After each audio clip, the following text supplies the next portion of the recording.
Hey there, Monster Gardeners. It's springtime, as you can see, and it's a beautiful day here at Monster Gardens here in Rohnert Park, California. And we had a couple of quick tips to help you out this spring to get a good jump start on the year and have your best harvest ever. Big debate out there is the difference between fabric pots and plastic pots. What are the advantages and disadvantages? Obviously, a plastic pot holds its shape very well. Many of them have aeration holes in the bottom so that the soil or the water can run out so it doesn't become all boggy. Although that still can happen if you're an overwaterer. Overwatering is a big crime. A lot of people are guilty of it. Need to work on it. So I prefer the fabric pots.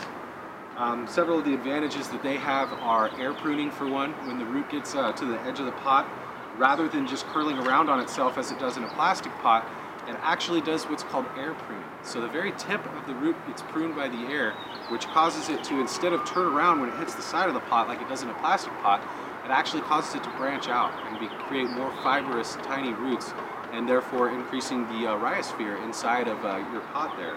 So Geopot has a motto that is more roots, more fruits, and I happen to firmly believe in that. We have a couple of pots here that were used last year for our monster garden. We grew a couple of tomatoes and were very successful. They were very tasty organic tomatoes. And we're actually going to reuse the soil. You can reuse your soil. You just have to use an enzymatic product like the Biocozyme from Growmore. What this is going to do is it's going to help to assimilate dead root mass in order to break it down, and that way the plant can actually uptake some of those nutrients that might be in there. Also, it keeps you from having root rot and things like that from having the old roots decomposing and coming in contact with your roots. Another super important tip for springtime growers, especially if you're getting some fresh clones, cuttings, seedlings, anything small like that that you're transferring from an indoor to an outdoor environment. Something that I always like to do is to take some neem oil and mix it in with a pitcher of water, warm water of course, to get the neem oil to dissolve. Then you wait for it to chill out. I usually do about 25 to 30 milliliters per gallon. And then what you want to do is you want to actually take the cutting that is still rooted in its cube and dunk the whole thing upside down, the whole plant top to bottom. What this is going to accomplish for you is two things. Number one, it's going to give you an anti-feedant layer, which means that bugs are not going to be able to eat your plant because it's coated with neem oil. I probably should have mentioned that it's also good to use about 5 mils per gallon of Easy Wet as a wetting agent in order to keep the neem oil where you want it, which is on the plant rather than just dripping off. Really good product. The SE actually stands for sugar extract. The way this is made is alcohol sugar extract. And the great part about Easy Wet as well is that it's not a pesticide. Therefore, pests cannot become immune to it. What it does is it causes the waxy layer on the outside of their skin to dissolve. And unlike you or me, bugs breathe through their skin. They don't have the same sort of system that we do. And if you can wash that oily layer off, they essentially drown, they suffocate. So great product to have. Always use this whenever you're doing a foliar spray as well. So the next thing that comes to mind during this time of year for this particular season is improving and maintaining your soil's biology. The number one thing that you can do if you're brewing Boogie Brew, you're doing organic supplements, you're trying to feed the microbes inside of your rhizosphere, which is the soil where the roots are. The most important thing that you can do to preserve your soil's ecology is to dechlorinate your water. A Boogie Brew filter like this, they're inexpensive. They last for a really long time. It treats something like 35,000 gallons of water. You back flush it once in a while, maybe even a little bit more. This is going to eliminate the chlorine and some of the heavy metals that are having to accumulate in city water. The chlorine is there to keep the water safe and sterile for us, but it doesn't know the difference between beneficial microbes and harmful microbes. So although it does sterilize the water, which will sterilize the soil, it will also get rid of your soil's ecology if you are not using a carbon filter such as this to keep your chlorine out of the water. Another important key for your toolbox this time of year when you're trying to remineralize your soil is C90. A lot of people out there use Epsom salt that are trying to do organic gardening for the sulfur, magnesium, and other trace minerals that it has in it. C90 has way more trace minerals in it. It is a more refined product. It is much better. It is totally natural. The only thing that they do is they take seawater, dry it out, and extract the salt from it. All done by the sun through natural processes. Let's pot up some plants, shall we? I can guarantee you when we open this guy up, what you're gonna see is it's completely root bound. Just a huge ball of roots. What you're gonna wanna do at this point is kind of break up these roots a little bit. And then we're going to reach for our mycorrhizae, which is going to make direct contact with the roots here and create a symbiotic relationship, which allows the roots to take up more nutrients and have more fine fibrous hairs. What we're using today is going to be a product called VAM. It has 7 different species of endomycorrhizae in here, and it is a very good product. Super premium, a little bit goes a long way. You need maybe a teaspoon for each plant. So we're going to go ahead and start off by digging our hole.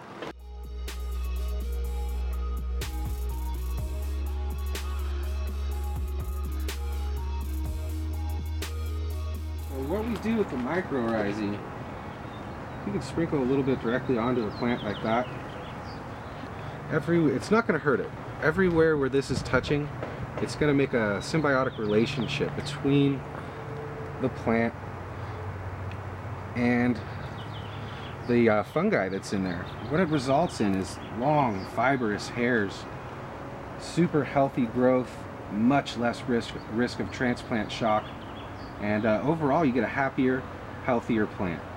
Now, tea will help them out, and I don't mean Lipton's iced tea or sun tea or any of that kind of stuff. The kind of tea I'm talking about is Boogie Brew tea. We sell this on our website. It is an awesome product. You will definitely notice within 1 to 2 uses that your plants are much healthier, more blossoms, stronger. It increases the microbial field in your plants in the soil enormously. I mean, this stuff helps to feed all the goodies that they have there. And you'll see, all we're going to give these plants is fresh water and Boogie Brew. I have some that's been brewed at our store. This is actually a fresh brew that I believe was either started last night or this morning. And whenever you transplant, you always water. You're going to get that soil acclimated. It's got a little bit of its own native soil, so it doesn't, it's not in a completely new environment. But the great part is that you're feeding it all these microbes, all these beneficial microbes that are going to be helping your soil and the ecology of your soil.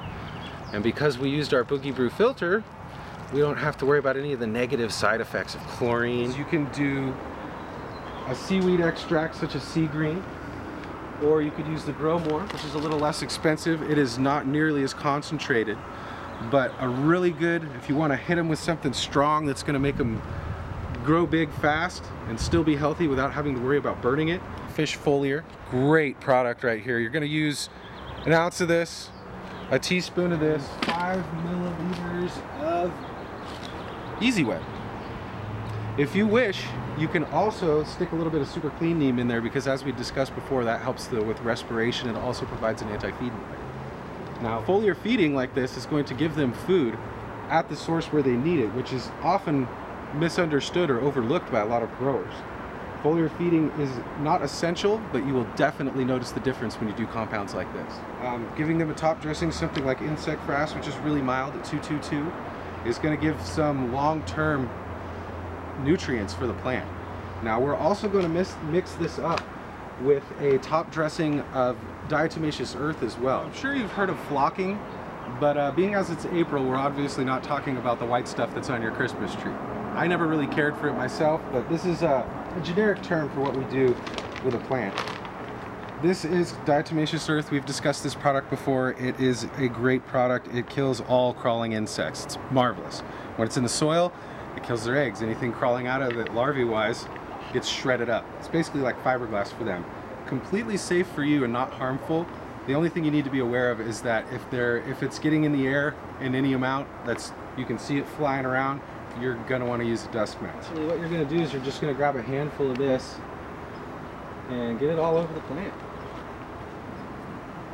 This is not going to harm the plant in any way. So once you have them flocked a little bit like that there, we're going to do a top dressing that involves insect frass as well as Diatomaceous Earth. So you can see this is what insect frass looks like. Totally organic, very low in NPK, but it's going to provide not only food for your plants, but it's going to provide food for the microorganisms that are in there too. Give them a nice top dressing on top of the soil there. And spray every couple of days. As you can see, you don't have to use a whole lot of these products. A little bit goes a long way. It's very chelated, super fine. Mr. B's Green Trees makes a great product for both grow and bloom. Very, very simple to use. You just do the same thing that I just did right now. You would obviously, I'm not going to do that because we've already top dressed our plants and they have enough food right now. We're planning on giving them just Boogie Brew and water as opposed to these nutrients here. You can also mix it into the soil at the time of transplanting, but we feel like it has a longer lasting effect if you just use it as a top dressing and then water it into the soil. Well, that's about it here from Rohnert Park at Monster Gardens. Hope this video was informative for you, and once again, all of these fine products are available at monstergardens.com. Have a great day.